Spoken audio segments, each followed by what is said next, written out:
बिस्मिल्लाहिर्रहमानिर्रहीम। अस्सलाम वालेकुम प्यारे दोस्तों, उम्मीद है कि मेरे प्यारे बहन भाई सेहतयाब होंगे। अल्लाह ताला आपको सेहत वाली ज़िंदगी अता करे।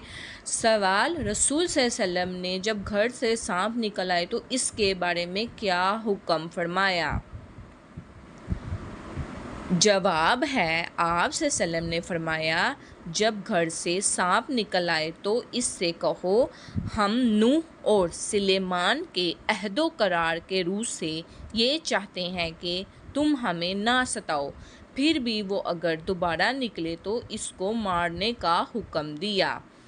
प्यारे दोस्तों, अगला सवाल है, हमारे प्यारे नबी सल्लल्लाहु अलैहि वसल्लम की आँख मुबारक के नाम?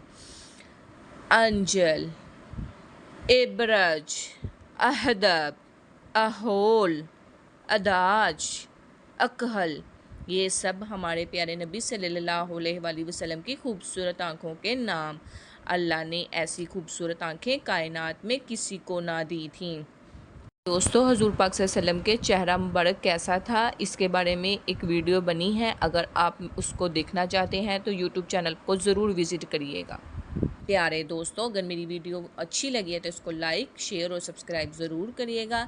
हंसदे वसदे आबाद रहो। अल्लाह ताला सब तियाँ पहना दे नसीब अच्छे करे। अल्लाह हाफिज़।